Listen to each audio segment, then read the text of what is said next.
The story begins with a very dangerous jail in Spain, where prisoners were tortured a lot as if they were not human. But one day, the leader of the prisoners, Malamadre, and his people started a rebellion against this system. In the midst of all this, a new guard named Oliver came to the jail. His duty was supposed to start the next day, but in an attempt to impress his seniors, he came to jail a day earlier. How did he know that this first day would be the door to death for him? When Malamadre saw the keys in the guard's hands, a large part of the roof fell at that moment and hit Oliver's head directly. Malamadre used a thin steel wire hidden in his mouth and opened his handcuffs without making a sound. Then he provoked the guard, and as soon as the guard came to him, he strangled the guard with the help of the handcuffs. There was another guard with Oliver, who immediately pulled him and took him to an empty cell, cell 211. But by then, Oliver was unconscious. In the meantime, this rebellion took a dangerous turn. The prisoners broke the lock and captured the corridor. There was fire everywhere. The entire jail was in terror. The jail director was watching everything from the CCTV, but he couldn't understand what to do. Now he was just trying to understand what Malamadre really wanted. After a while, one of Malamadre's men reached Oliver. He saw an unknown person in jail, so without thinking, he slapped Oliver hard. Oliver came to his senses, but he was still confused. The prisoner asked him a few questions, but when he didn't get an answer, he locked the door and left. It didn't take Oliver long to understand that riots had broken out here, and he was trapped in a cell among them. He immediately took off his shoes, put them in the toilet, and flushed them. Then he hid his belt under the mattress, and he put his purse in the toilet. All this because when a new prisoner comes to jail, these things are taken from him. He was about to remove his wedding ring when the cell door opened again. This time, one of Malamadre's men had come to take him. Oliver was taken directly in front of Malamadre. Oliver confidently took out a cigarette and returned the box. Then he said in a calm manner that I have come to jail today, and I have been hit by a guard. Oliver didn't show any tension at all. Malamadre doubted because his face looked so innocent, as if he had never harmed a fly. But then Oliver answered arrogantly, "Are you an astrologer who will tell everything by looking at my face?" Hearing this, Malamadre kept quiet for a few seconds. Oliver's arrogance won his trust, but to confirm, Malamadre asked Oliver to take off his pants. Oliver was very confused by this, but still he obeyed Malamadre. This moment became the savior of his life. No prisoner is allowed to wear underwear in jail. Coincidentally, Oliver didn't like to wear underwear anyway. After this, Malamadre's suspicion was over. Now all the CCTV cameras in the jail started breaking. Oliver knew that if all the cameras broke, there would be no link left with the outside. So he shouted loudly, "Stop!" Everyone turned to him. Oliver said, "Leave one camera, so that we can deliver our demands to the outside. If you don't want to see the jail staff, then cover them with a cloth." Malamadre thought this idea was right. After this, Oliver went out to cover the cameras himself to win trust. He slowly climbed in front of the camera and put the cloth on it, so that his face could be clearly seen in the camera. And the people in the control room immediately understood that this guard was their man. Now only the people in the control room and Oliver knew that he was actually a guard. Still, Malamadre had a little doubt. He took Oliver to the guard who had the keys. He asked that guard, "Is this the same guard who hit you?" Oliver and the other guard understood as soon as they saw each other that it was a matter of their lives, so they both refused to recognize each other. But Malamadre's people still didn't stop beating that guard. Meanwhile, the jail director finally asked for help from the special forces, after which a team of special forces immediately reached outside the jail and took their positions. The orders from above were very simple. Only 2 guards have been taken hostage. No prisoner's demand will be accepted. Start the operation directly and regain control of the jail. But at the same time, shocking news came. There were also 3 very important political prisoners in the jail who had not yet been transferred from here. And the media had also received the news of the riots. The focus of the whole country was now on this jail. These 3 prisoners are big leaders. If anything happens to them, riots will break out at a very high level. But Malamadre had already taken control of these 3. He even told this to the jail management through CCTV. Now, after taking all 3 hostage, the power of the prisoners increased a lot. All the prisoners were dancing happily. Sitting in the control room, the jail director understood that the water had gone over his head. Then a negotiator was called to talk to the prisoners. Malamadre's past record also came up. 10 years ago, he had also led a rebellion, in which he killed a guard.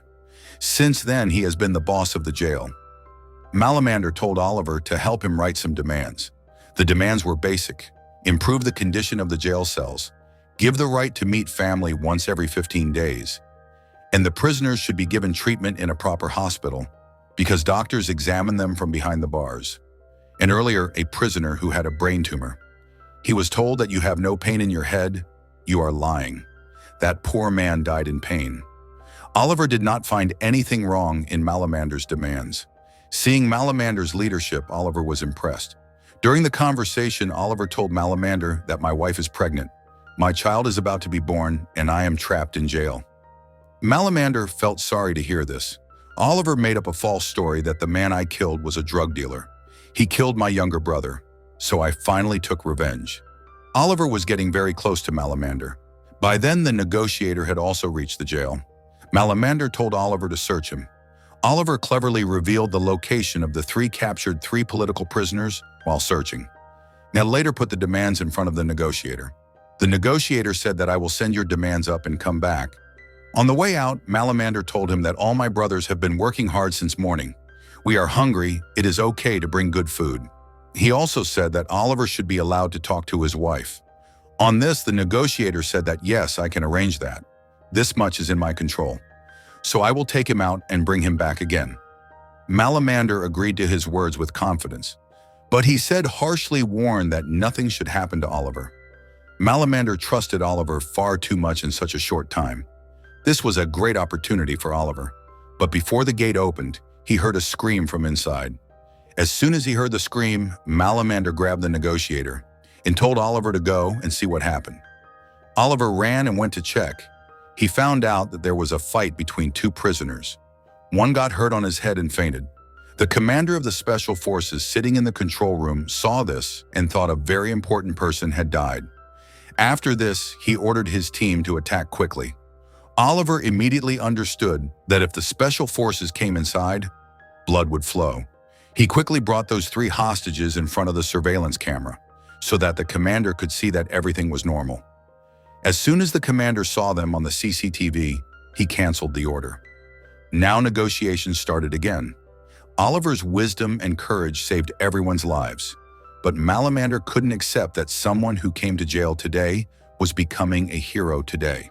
But Oliver understood that he must not play the hero. He raised Malamadre's hand in front of everyone and said that the boss had told me to do all this. Now the prisoners started celebrating by raising their hands. Malamadre said that you did a good job, but next time if you do something without asking, I won't spare you. Somehow news broke in the newspapers that all three political prisoners had been killed, and many people had been injured. Meanwhile, Oliver's wife Elena was eating in a restaurant. She saw on TV that the jail where her husband works was all over the news channels. She got very scared and called Oliver, but every time his phone was out of reach. After much effort, when she spoke to one of Oliver's colleagues, he just said that Oliver's on duty in another branch, and maybe his phone is switched off due to work. But Elena knew something was definitely wrong. She quickly took her car and reached outside the jail. By then, families of many prisoners had also gathered there. Everyone just wanted to know if their loved one was okay. Elena also joined that crowd and started asking about Oliver, but no one gave her a clear answer. Inside the jail, Malamadre was eating with his men. Oliver was also listening to Malamadre's old stories with great interest. Then the prisoner who had started the first fight was seen again. Malamadre immediately went to him and taught him a lesson. Because of him, the whole plan could have failed. He had put everyone's life in danger. Meanwhile, Oliver saw the chance and quietly stole the walkie-talkie from Malamadre's chair. He was very worried about his wife. He immediately contacted his colleague and told him to tell Elena that he was fine. His colleague reassured Oliver and said that we have spoken to Elena, and everything has been arranged. At that moment, Malamadre and his men were watching the protests outside on the jail TV. Relatives were shouting everywhere. Cameras were showing their footage. Malamadre decided he would have to talk to the authorities again. But when he looked for the walkie-talkie, it was not on his chair. He and his men searched everywhere, but couldn't find it. Malamander wondered where it had gone. But then Oliver brought the walkie-talkie and said that I had kept it safe. Because if the walkie-talkie falls into the wrong hands, things could go wrong. He was right, so no one suspected him. But Apache saw everything from the balcony. He immediately went to his cell, took out a hidden mobile from a small tin box, and contacted a guard he knew. It turned out Apache was actually an undercover reporter working secretly for the jail authorities. In the same way, he quickly found out Oliver's real identity. Outside the jail, people were getting angrier. Some even started throwing stones at the guard's office. Seeing this, guard Utrella, who was already furious, lost control. He quickly formed a team, grabbed sticks, and started beating people without discrimination. On the TV screen inside, Oliver saw his wife in the crowd with frightened eyes. He quickly took the walkie-talkie from Malamander and angrily asked his colleague, "You said everything was arranged, so what is my wife doing there?" The colleague realized the media was being broadcast live, and the prisoners could see their families on TV. The jail authorities immediately cut the TV signal for the whole jail. Meanwhile, tension in the protest rose. Elena felt pain in her stomach. The crowd started pushing harder. Suddenly, Elena was hit with a stick, and the one who hit her was Utrella. With one blow, poor Elena fell to the ground. The media cameras recorded everything. Prisoners' anger exploded when the TV signal was cut. Malamander immediately grabbed the walkie-talkie and demanded the list of injured people from management. When Oliver asked about his wife, the authorities lied that everything was fine. Then Apache approached him. He threatened Oliver and said that, "If you don't obey me, I'll tell everyone your truth." But Oliver already knew everything about Apache. He wasn't scared, but turned and threatened back. "Son, I entered jail today and I am a guard. They might forgive my betrayal, but you've been betraying them as a prisoner for years." Hearing this, Apache was shocked. He hadn't expected Oliver to know. Outside, Utrella was suspended. On paper, it was said he injured someone in the crowd. But in reality, the authorities were protecting him. Inside the jail, Malamander and Oliver were sitting and talking. Malamander said that, "I will take full responsibility. You are a prisoner. You only helped me because you had no choice. This will reduce your sentence. You will soon be able to go to your wife and unborn child." At the same time, the authorities sent a list of injured people. Malamander opened it and saw only 4 names. He immediately understood they were being fooled. He became furious and said, "Now we must do something big." He decided to kill one of the 3 political prisoners. Oliver said that if we kill a hostage, management won't spare anyone. They will storm in and kill us all. Then he gave a new idea. "We just cut off a piece of his ear. That will show them we are serious." When Oliver suggested cutting ears, the task was given to him. Oliver did it quickly so the pain would be less. Soon the severed ear was sent to management. Now they had no choice. They sent the real list. But when Malamander read it, his heart broke. His pregnant wife Elena's name was on it. Meanwhile, Apache contacted the outside and got the video. In it, Utrella was clearly seen hitting Elena. Oliver watched the video again and again. His anger grew each time. On one side, he was risking his life inside for the prisoners. On the other, his wife had been beaten outside. Even his colleague hadn't told him the truth. In rage, Oliver demanded that Utrella be sent inside immediately. The hostages' lives were at risk, so management had no option. They sent Utrella alone inside.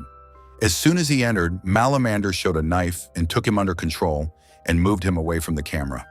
Oliver asked about Elena, but Utrella said nothing. When Oliver showed him the video, he looked away. Oliver lost all patience. He started beating the guard. He had gone completely mad. Oliver grabbed the walkie-talkie and demanded to speak to his wife. Finally, he learned the whole truth. Oliver's wife and unborn child were both dead. The moment he heard this, Oliver broke down completely. He rested his head on Malamander's shoulder and burst into tears. Malamander immediately ordered everyone to beat this guard together. But then the guard angrily revealed Oliver's truth to everyone. "You are so worried because this guy is a jail guard." All the prisoners were shocked. But Oliver no longer cared about anything. Only revenge mattered now. He killed Utrella in front of everyone. After losing his wife and unborn child, he had no desire to live. Then he quietly went back to cell 211. He took out his hidden belt and tried to hang himself. But he couldn't even die. When he regained consciousness, he read what was written on the wall. An old man died of headache. It had been written by the previous prisoner. Oliver felt that prisoner's pain had now become his own. He left his old identity there and became the real prisoner of cell 211.